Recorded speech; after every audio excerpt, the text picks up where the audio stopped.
ज़्यादा बात नहीं करेंगे। आज हम शुरू करने जा रहे हैं घातांक। घातांक का मतलब होता है घातक, और घातक का मतलब होता है जहरीले सर्प की तरह। ठीक, अगर जिसे ये घातांक समझ में नहीं आता है तो मैथ हमेशा उसे हर एक मोड़ पे उलझन में डालता रहता है और हमेशा कैलकुलेशन में फंसाता है। तो चलिए दोस्तों, ज़्यादा बात नहीं करेंगे और शुरू करते हैं कि घातांक क्या है। देखिए, हमने लिखे हैं ए पे पावर m इंटू ए पे पावर n बराबर ए पे पावर m प्लस n। जहाँ ए क्या है, तो ए जो है आधार है, ए आधार है। इसी तरह ए पे पावर m है, ये आधार है, तो m क्या हो जाएगा, m जो है घात हो जाएगा। इसी तरह ए तो आधार ही रहेगा और n जो है घात हो जाएगा। बस इतना ही बात आप लोगों के दिमाग में रहना चाहिए। अब चलिए आगे सवाल बनेंगे इसी पे। देखिए,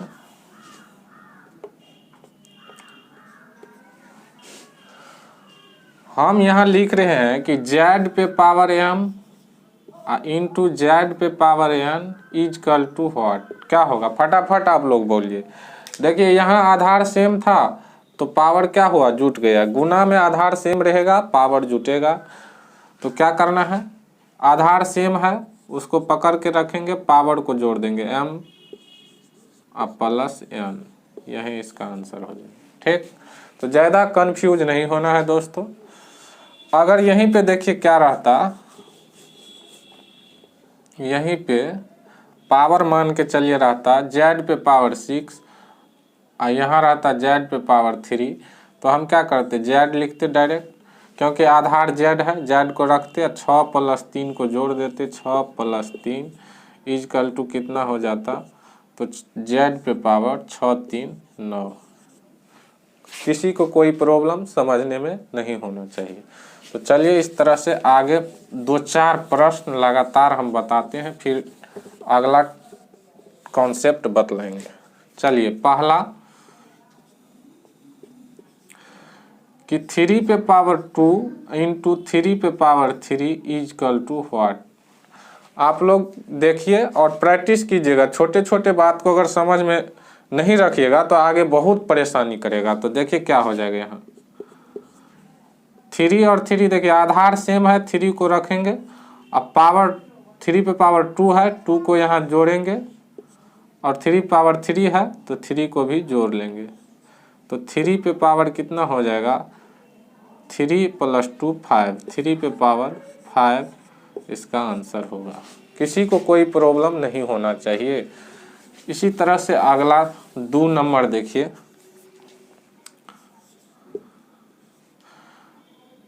फोर पे पावर 2 इंटू 4 पे पावर 4 इजकल टू व्हाट।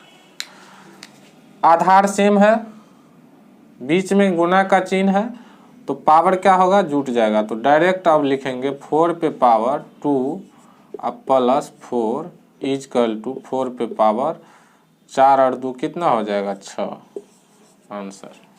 किसी को कोई प्रॉब्लम, हमने देख पहला था गुना के रूप में, अब दूसरा जो है कॉन्सेप्ट हम वो भाग वाला बताते हैं। तो गुना वाला को यहीं पे ख़त्म करते हैं, भाग वाला को अब समझाते हैं।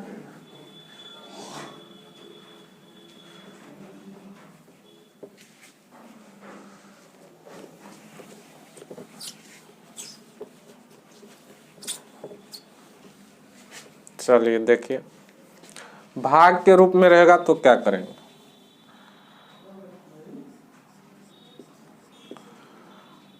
ए पे पावर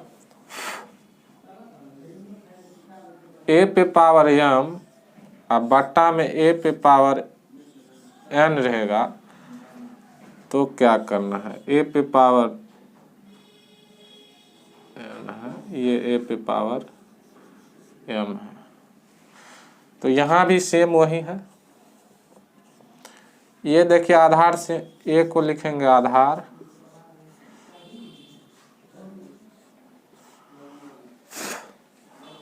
और यम को लिखेंगे घात, इसी तरह a को लिखेंगे आधार, तो a आधार है ही, n घात हो जाएगा।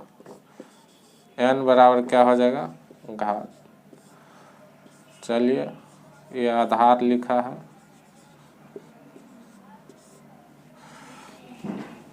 अब इस पे 2-4 प्रश्न कर लीजिए। तो देखिए दोस्तों, पहला कि z पे पावर m बट्टा z पे power n equal to what, क्या हो जाएगा? देखिए ये भागा के रूप में हो गया, तो भाग में आधार सेम रहेगा तो पावर क्या होगा? घट जाएगा। तो z पे पावर क्या हो जाएगा? m minus n। ये थ्योरी हो गया आप लोग को, तो इसको आप ध्यान में रखिएगा। चलिए अब 2-4 को प्रश्न कर लीजिए। 2 नंबर देखिए, z पे पावर 6 अब बट्टा z पे पावर 3 इजकल टू व्हाट, तो क्या हो जाएगा? देखिए आधार सेम है, भाग के रूप में है, तो z पे पावर क्या होगा? 6, अब में से 3 घट जाएगा तो z पे पावर हो जाएगा कितना? 3। यही इसका आंसर हो जाएगा। किसी को कोई प्रॉब्लम समझने में नहीं होना चाहिए। छोटी छोटी बात है, इसको समझना बहुत ही जरूरी है।